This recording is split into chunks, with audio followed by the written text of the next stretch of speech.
अस्सलाम वालेकुम dear students. MS word की तीसरी क्लास के साथ एलसीए में आपको वेलकम करते हैं। आज की क्लास के अंदर हम अपनी डॉक्यूमेंट को प्रॉपर फॉर्म करने का तरीका सीखेंगे। जैसे कि आप जानते हैं, पहले हमने अपनी फाइल को सेव करना सीखा, उसके बाद फाइल को रीओपन करना सीखा और अगेन हमने उस फाइल को दोबारा से नया बनाने का तरीका भी सीखा था। आज के चैप्टर में हम अपनी फाइल को, उसके अंदर जो टेक्स्ट है उसको मॉडिफाई करना, उसको फॉन्ट साइज चेंज करना, फॉन्ट स्टाइल चेंज करना और जो टेक्स्ट है उसको बोल्ड, इटैलिक्स और अंडरलाइन करना सीखेंगे। तो सबसे पहले हमने कोई भी टेक्स्ट ले लेनी है। जैसे कि मैंने यहाँ पर एक टेक्स्ट राइट की हुई है, modify your text into professional document.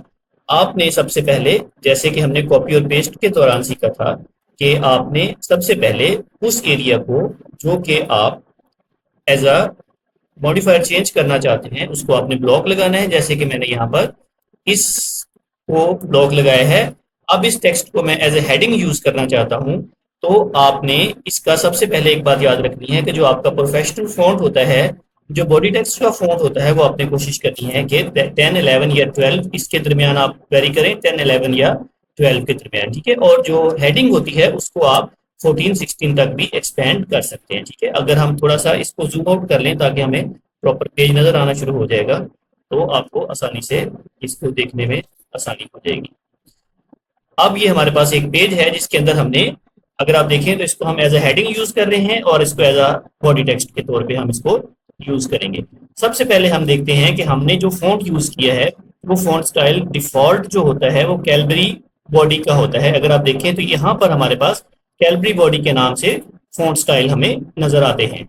एक बात आपने याद रखनी है कि जब भी आपने कोई प्रोफेशनल डॉक्यूमेंट बनानी है तो उसमें आपने दो मेन फॉन्ट्स को जहन में रखना है। एक कैलबरी फॉन्ट जो कि नॉर्मल बाय डिफॉल्ट सेट किया जाता है, और दूसरा हमारे पास फॉन्ट होता है टाइम्स न्यू रोमन का। इन दोनों फॉन्ट्स को ही आपने कोशिश करनी है कि आप जब अपनी कोई भी डॉक्यूमेंट अलाइन करें तो आप इनको इन्हीं दो फॉन्ट्स के दरमियान रह के अप्लाई करें। तो अब जो हमारे पास हेडिंग बन रही है इसको मैं टाइम्स न्यू रोमन में कन्वर्ट करता हूँ ताकि आपको पता चले कि जब हम फॉन्ट चेंज करते हैं तो वो कैसे नजर आता है। ये देखिए, हमने इसको यहाँ से टाइम्स न्यू रोमन के ऊपर शिफ्ट कर दिया है। तो ये हमारी अब हेडिंग हो गई है और ये नीचे जो है ये हमारा बॉडी टेक्स्ट के तौर पर काम करता है।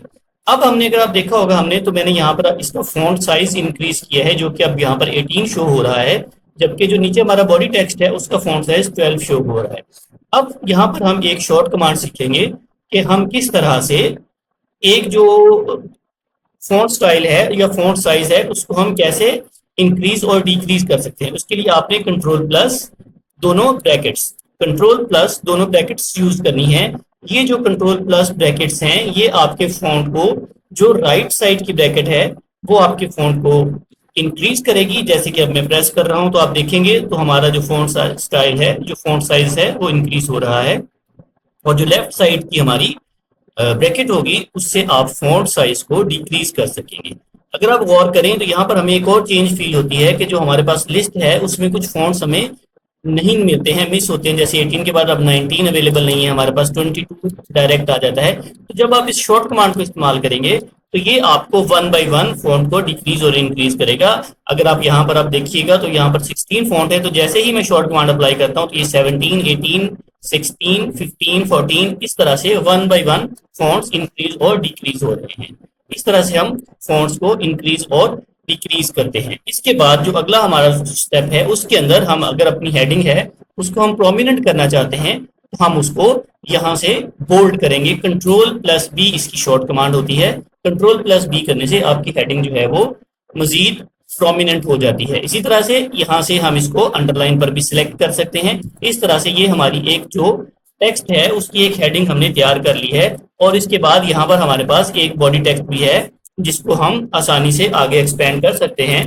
जैसे आप टाइप करते चले जाएंगे तो आप उसको आगे जो है वो कंटिन्यू करेंगे। एक बात ज़हन में रखिएगा कि जब भी हमने कोई पैराग्राफ बनाना है तो आपने एंटर प्रेस नहीं करना जब तक कि वो पैराग्राफ कंप्लीट नहीं हो जाता। तो यहाँ से हम देख रहे हैं कि हमारा एक पैराग्राफ भी फॉर्म हो रहा है और उसके साथ साथ हमारी एक हेडिंग भी क्रिएट हो गई है। तो आज की वीडियो के लिए इतना ही। नेक्स्ट वीडियो का वेट कीजिएगा जिसमें हम सबस्क्रिप्ट और सुपरस्क्रिप्ट को सीखेंगे और उसके साथ साथ जो हमारे हेडिंग्स हैं और जो हमारी बॉडी टेक्स्ट है उनको कलर्स कैसे हम चेंज करते हैं और उनकी हम शेडिंग्स कैसे करते हैं वो भी हम साथ में सीखेंगे। तब तक अपना ख्याल रखिएगा। अल्लाह हाफिज।